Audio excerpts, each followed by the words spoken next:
ఇందాక చెప్పిన ఆమె ఎన్నో పర్యాయాలు ఆయన ఇబ్బంది పెట్టింది. అయితే ఆయన అంటున్నాడు, ఏమంటున్నాడో తెలుసా? నేను దానిని ఆకర్షించి అరణ్యమునకు కొనిపోయి ఆమెతో ప్రేమగా మాటలాడుతున్నాడు. ఈ ఒక్క మాట మీదకి ఇప్పుడు మీ దృష్టి రానివ్వండి. ఇందాక చెప్పినటువంటి హెచ్చరికలు, నీవు దేవునితో నడవాలి అనుకుంటే ఈ ఈ ఈ బాలుడు, యవ్వనస్తుడు, యవ్వనస్తురాలు, స్త్రీ, విధవరాలు, లేకపోతే ఆఖరికి నేను నపుంసకుడను, నేను హిజ్రాగా ఉన్నానన్నా కూడా నీకు కూడా ఛాన్స్ ఉంది. దేవుడు నీకు ప్రత్యేకమైన స్థానాన్ని ఇచ్చాడు, ప్రత్యేకమైన పేరునిచ్చాడు. లోకము ఆఖరికి నిన్ను కన్నవారు సైతం నిన్ను అసహించుకోవచ్చు. అయితే దేవుడు అంటున్నాడు, షండు నేను ఎండిన చెట్టునని అనుకొనవద్దు, నీకు శ్రేష్టమైన పేరు నేను నీకు ఇస్తాను, నా ప్రాకారములో నీకు ఒక ప్రత్యేకమైన స్థానాన్ని కల్పిస్తాను అని నా తండ్రి నీతో మాట్లాడుతున్నాడు. తన కుమారుడు ఒక హిజ్రాగా మారిపోతే ఆ తల్లిదండ్రులు ఎంతో ఏడుస్తారు. వాడు పుట్టకపోయినా బాగుండేది, వాడు బాల్యంలో ఉన్నప్పుడు వాడిని చంపేస్తే పోయేది, ఈరోజు వాడి వల్ల మేము తలెత్తుకోలేకుండా అయిపోయింది అని కొంతమంది తల్లిదండ్రులు అల్లాడిపోతూ ఉంటారు. ఒక చిన్న మాట, నిజంగా అది వాస్తవంగా తల్లిదండ్రులుగా ఉన్న వాళ్ళకి సభ్య సమాజం వారిని తృణీకరించి అవమానంగా చూస్తుంది కనుక ఒక రకంగా వాళ్ళు అలా ఫీల్ అవ్వటంలో కొంత న్యాయం ఉంది. ఎందుకంటే సమాజాన్ని బట్టి తల్లిదండ్రులు, ఏంటి మీ అబ్బాయి ఎట్లంటగా, మీ అబ్బాయి ఎట్లంటగా అని మాట్లాడుతుంటే కొంచెం తల్లిదండ్రులకు గాయం కలిగిద్ది, తోడబుట్టిన వారికి గాయం కలిగిద్ది. ఆ గాయాన్ని బట్టి వాళ్ళు సమాజం అంటున్న మాటల్ని బట్టి తమ కడుపున పుట్టిన పిల్లలు ఇలా బలహీనలై ఉన్నారని ఎరిగి వారిని భయంకరంగా ద్వేషించి చంపటానికి ప్రయత్నించిన వాళ్ళు, చావరా అన్నోళ్ళు, ఇంటి ముందుకు రావద్దు అన్నోళ్ళు, నిజంగా వాళ్ళ స్టోరీస్ వింటే మనం ఏడవకుండా ఉండలేం. రోడ్డు మీద వాళ్ళు వెళ్తున్నప్పుడు వాళ్ళని చూసి ఎగతాళి చేసేవాళ్ళు, ప్రత్యేకంగా వాళ్ళని హేళనగా మాట్లాడేవాళ్ళు. నిజంగా ఒక రకంగా వాళ్ళ స్టోరీస్ మనం వినలేం అసలు, ఎందుకంటే వింటే ఏడవకుండా ఉండలేం. వాళ్ళు మనుషులే, వాళ్ళకి హృదయం ఉంది. కాకపోతే సమస్య ఏంటంటే పుట్టినప్పటి నుంచే కొంతమందికి పోలియో ఉంటుంది, కాలు వంకర. పుట్టినప్పుడే కొంతమంది గుడ్డివారు ఉంటారు. అలాగే బాల్యం నుంచి కొంతమందికి కొన్ని రకాల బలహీనతలు వస్తాయి, ఒక రకంగా వ్యాధులు అనుకోండి. అలాగే ఇదొక శరీర రుగ్మత. దాని శరీర రుగ్మతగా గుర్తించి కొద్దిగా వారిని ఆదరించగలిగితే, సమాజంలో వారికి కూడా కాస్త గౌరవించగలిగితే వాళ్ళకి కన్నీళ్ళు ఉండవు. దేవుడే వారికి అవకాశం ఇస్తున్నాడు. నువ్వు ఆ స్థితిలో ఉన్నా, సమాజం నిన్ను చిత్కరించిన, నీ సొంత వారే నువ్వు చావు అని నీ చావు కోరిన, నా కుమారుడా, నా కుమారి, ఇదిగో నేను నా రెక్కల కింద నీకు స్థానం ఇస్తున్నానని దేవుడు మాట్లాడతాను. నా రెక్కల క్రింద నీకు అవకాశం ఉంది, నా ప్రాకారములో నీకు ఒక ప్రత్యేక స్థలమును నేను కేటాయిస్తాను, ఒక ప్రత్యేకమైన నేమ్ నీకు ఇస్తాను. నువ్వు ఎండిన చెట్టు అనుకోవద్దు, నేను నీకు చిగుర్లు మొలిపిస్తాను. నా తండ్రి మాట్లాడుతున్న మాట. సో ఎవరైనా ఏ దశలో అయినా, ఏ స్థితిలోనైనా దేవునితో నడక మొదలు పెట్టవచ్చు. దానికి వయోపరిమితి లేదు, లింగ భేదము లేదు. అంటే స్త్రీ అని, పురుషుడని ఏ భేదము లేదు. ఎవరు ఏ స్థితిలో ఉండి, ఏ విధానంలో ఉండైనా సరే దాని నుండి మారు మనసు పొంది ప్రభువుని వెంబడించవచ్చు. అయితే దేవుడు ఒక వ్యక్తిని, బాగా వినండి, కొద్ది మాటలని చెప్పాను, ముందే చెప్పాను. దేవుడు ఒక వ్యక్తిని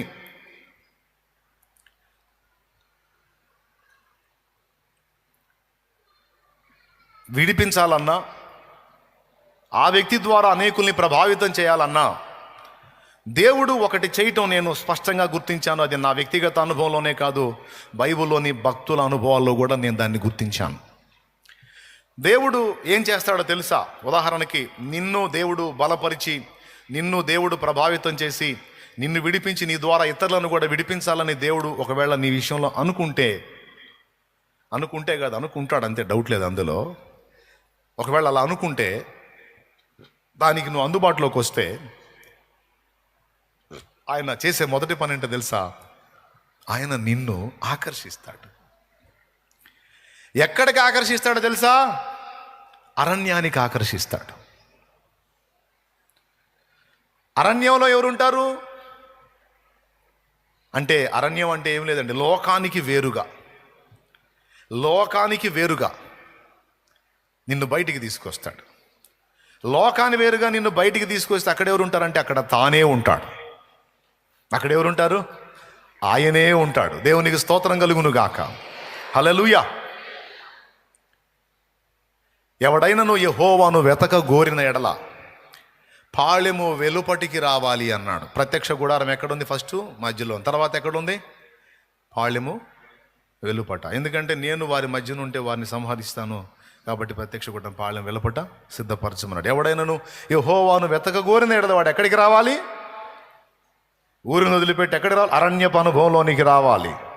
అక్కడ నిన్ను కలుసుకుంటాడు ఆయన. గుర్తుపెట్టుకోండి బాయ్, జాగ్రత్తగా తబలాలు కూడా జాగ్రత్తగానే ఉండేది. అందరూ ఏనంటారు నాయన, అందరికి అవసరం ఇది. అందరూ సేవాశక్తి దేవాశక్తి కలిగిన వాళ్ళు, అందుకని అందరికి ఉపయోగపడుతుందని చెప్తున్నా. సభల్లో ప్రసంగాలు ఏమో కానీ దేవుడు ఇక్కడ ఆయన కార్యాలు చేస్తూ ఉన్నాడు, అక్కడ ఇంకా కార్యాలు చేస్తాడు. ఇంకా విలువైన సమాచారాలు మనకు తండ్రి సిద్ధపరిచాడు, అది తప్పకుండా మనకు అనుగ్రహిస్తాడు. మనం పొందుకుందాం. ఏం చేస్తాడంటే ఆకర్షిస్తాడని రాస్తుంది. నేను దానిని అరణ్యమునకు ఆకర్షిస్తా. నేను ఆకర్షించి అరణ్యానికి తీసుకొని పోతా. అరణ్యంలో ఎవరు ఉంటారు? మనుషులు ఉండరు. ఆయన తీసుకొని పోతానన్నాడు. ఇప్పుడు ఎవరు ఉంటారు? ఒకవేళ నన్ను అరణ్యానికి లాక్కొని వెళ్ళాడు అనుకో, ఇక నేను ఆయన. నిన్ను అరణ్యానికి ఆకర్షించాడు అనుకో, నువ్వు ఆయన. అంటే ఇక మన మధ్యలో, ప్రభువుకి మనకి మధ్యలో ఇంకా ఎవరు ఉండటానికి వీల్లేదు. ఇంకో మాటలో చెప్పాలంటే ఆయన మనల్ని ఒంటర్లను చేస్తాడు. ఏం చేస్తాడు? ఒంటర్లను చేస్తాడు. అన్ని లింకులు తెగొడతాడు. బాయ్ వింటున్నారా? అన్ని లింకులు తెగొడతాడు. కొన్ని మనం తెంచుకోలేని లింకులు ఉంటాయి, అవి కూడా తెగొడతాడు. ఎందుకంటే ఆయనకు నువ్వు కావాలి. ఆయన నిన్ను బంధకాల్లోంచి విడిపించి నిన్ను ప్రభావితం చేయటమే కాకుండా నీ ద్వారా అనేక మందిని మండించాలనేది ఆయన సంకల్పం అయి ఉంది. నీ ద్వారా లోకానికి వెలుగు కలగాలనేది ఆయన సంకల్పం అయి ఉంది. నీ ద్వారా అనేక జీవితాలు ఆశీర్వదించబడాలి నీ ద్వారా అనేది ఆయన సంకల్పం అయి ఉంది. మరి దానిలోనికి నువ్వు రావాలి అంటే డైరెక్ట్గా నిన్ను పిలిచి పో లోకానికి అనడం. నిన్ను లోకములోనికి పంపక మునుపు, నన్ను లోకంలోనికి పంపక మునుపు ఆయన ఒకటి చేస్తాడు. అదేంటంటే మనల్ని విపరీతంగా అరణ్యపు అనుభవంలోనికి ఆకర్షిస్తూ ఉంటాడు. ఈ మధ్యకాలంలో నాతో పాటు ఎవరు తమ్ముడు సహోదరుడు ఎవరితో ఉంటే ఇంత పంచుకున్నాను నేను. ఎందుకంటే నేను అనుభవించాను ఇది. అంటే అన్నయ్య, ఇప్పుడు అరణ్యంలోకి లాగాలంటే మనల్ని అరణ్యంలోకి వెళ్ళాలంటే మగవాళ్ళు అంటే అడవిలోకి పోతారు. మేము అడిగి పోయాం అన్నయ్య, మమ్మల్ని ఏళ్ళవుతాం. అరణ్యంలోనికి లాగటం అంటే అర్థం ఏంటంటే లోకానికి వేరుగా ఆయనకు సమీపంగా ఆకర్షిస్తూ ఉంటాడు. అది గదిలోకి నిన్ను ఏకాంత ప్రార్థన గదిలోనికి ఆకర్షించటమా? ఏదైనా కానీ ఏ మనుషులు కూడా ఆయన నీకు మధ్యలో ఎంటర్ కాకుండా ఆయన నిన్ను ఒక ప్రత్యేకమైనటువంటి రీతిలో మాత్రం పక్కకి తీసుకెళ్తూ ఉంటాడు. ఎందుకు అంటే ఆయన నీతో మాట్లాడాలి, ప్రేమగా మాట్లాడాలి, ఆయన నిన్ను ఆకర్షించాలి, నీతో గడపాలి ఆయన. అంతే. ఇదంతా నేను నా లైఫ్లో అనుభవించాను. నేనే కాదు, బైబిల్లో ఉన్నటువంటి భక్తులు కూడా దీన్ని అనుభవించారు. నేను దేవుని పనిలోనికి వచ్చినప్పుడు, బాగా వినండి, దేవుని సేవలోనికి వచ్చిన తొలి దినాల్లో ఎక్కువ ఊళ్ళో తిరిగి ప్రజలకు ప్రకటిస్తూ ఎక్కువగా మనుషులతో వ్యవహరిస్తూ ఉండేవాడిని. అలా ఉంటూ మళ్ళీ ప్రార్థనలో దేవుణ్ణి గోజాడేవాడిని. చార్లెస్ గ్రాండిన్ ఫిన్నీ అనేటువంటి ఆయన జీవితంలో ఒక గొప్ప ఉజ్జీవం వచ్చింది.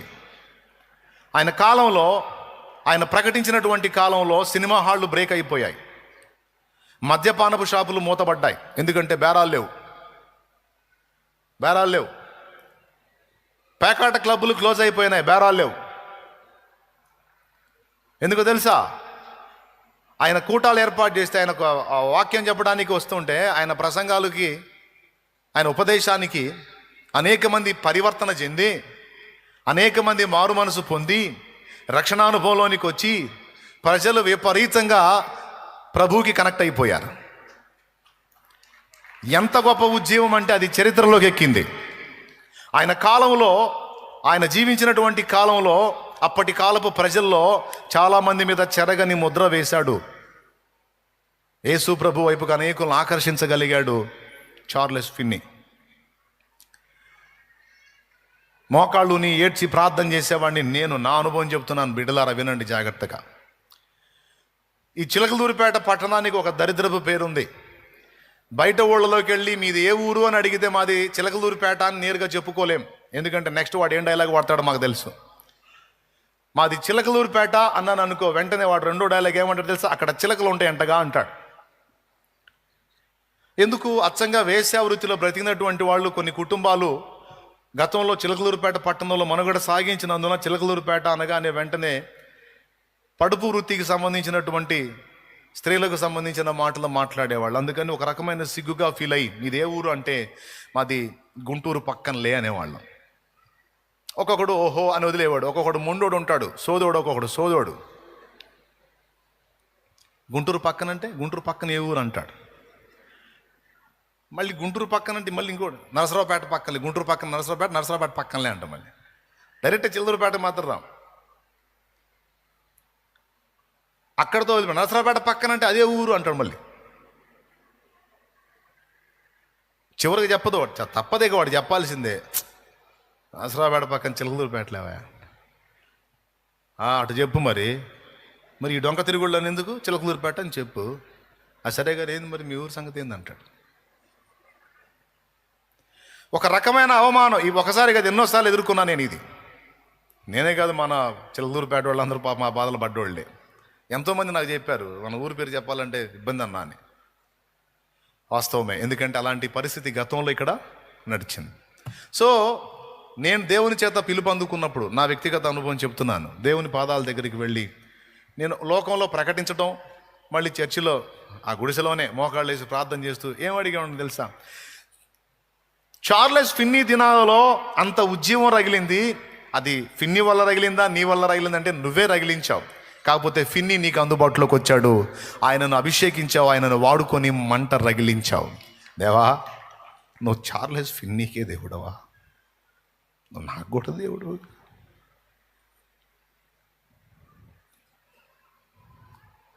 నాకు కూడా దేవుడు అయ్యా. నువ్వు ఈ పట్టణంలో నన్ను పుట్టించావు. కనీసం ఈ పట్టణంలో ఉద్యమం చూడకపోతే, దీనికి ఉన్న ఈ దరిద్రపు పేరుని కదిలించలేకపోతే నేను ఈ గడ్డ మీద పుట్టి ఏం ప్రయోజనం? కాబట్టి నువ్వు ఫిన్నీకి దేవుడవు, మూడీకి దేవుడవు. దేశాలను ప్రభావితం చేసిన జాన్ వెస్లీ, ఇంగ్లాండ్ని ప్రభావితం చేసిన జాన్ వెస్లీకి దేవుడు, మార్టిన్ లూథరన్కి దేవుడు, డేవిడ్ బ్రైనార్డ్కి దేవుడు. మాత్రమే కదా, నువ్వు షాలేము రాజు కూడా దేవుడవే. నువ్వు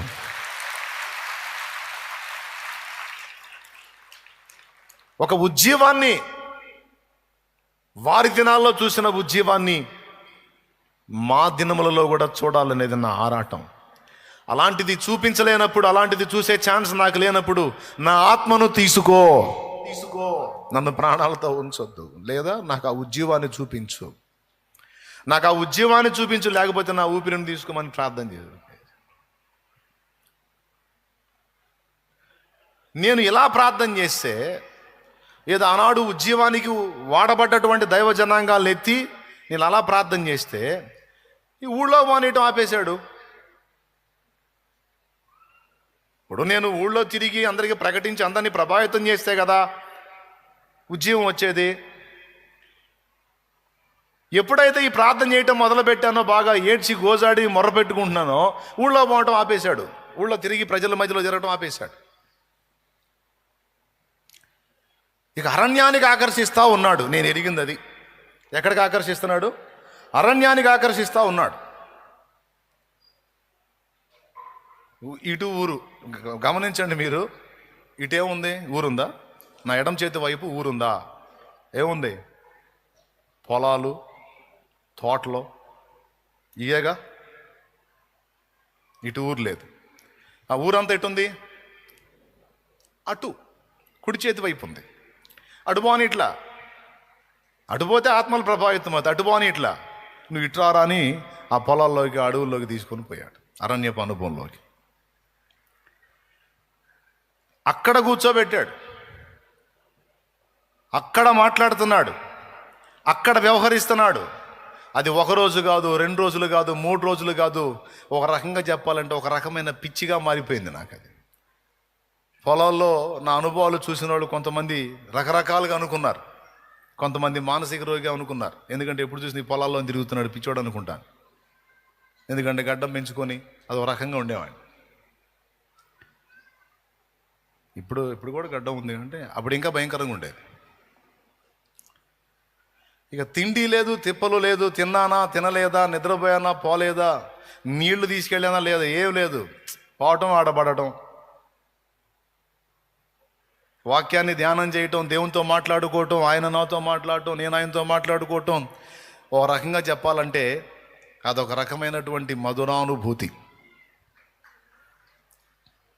ఇంకా లోకం పట్టలేదు. తమ్ముడు బాగా మైండ్కి ఎక్కించుకోండి. దేవుడు ఒక వ్యక్తిని వెలిగించాలనుకున్నప్పుడు, వాడుకోవాలనుకున్నప్పుడు, ప్రభావితం చేయాలనుకున్నప్పుడు, శ్రమగల ఆకోరు లోయను నిరీక్షణ ద్వారంగా చేయాలనుకున్నప్పుడు దేవుడు చేసే మొదటి పని ఏంటో తెలుసా? సదరు వ్యక్తిని ఆకర్షిస్తాడు ఆయన రెక్కల కిందికి. ఆయన రెక్కల కిందికి ఆకర్షించి ఆయన ఆత్మ ప్రభావంతో నింపి ఆయన వ్యక్తిత్వాన్ని, ఆయన వ్యవహారాన్ని అవగాహన కల్పించి ఆయన శక్తితో నింపుతాడు. అలాగా కొంతకాలం ఆయన పాదాల దగ్గర ననిపి ఆయన శక్తితో నింపి ప్రత్యేకంగా భక్తులను కలుసుకొని వారిని ప్రభావితం చేసి, ప్రోత్సహించి, క్రొత్త తైలంతో అభిషేకించి, సిద్ధపరిచి అలా రెడీ చేసి ఒక్క రౌండ్ అలా వదులుతాడు ఊళ్ళో. ఇప్పుడు పోరా, పోయి తగిలితే ఇకంతే, ఊరొచ్చి దేవుని సన్నిధిలో పడింది. అనేక మంది ప్రజలు వచ్చి పడ్డారు.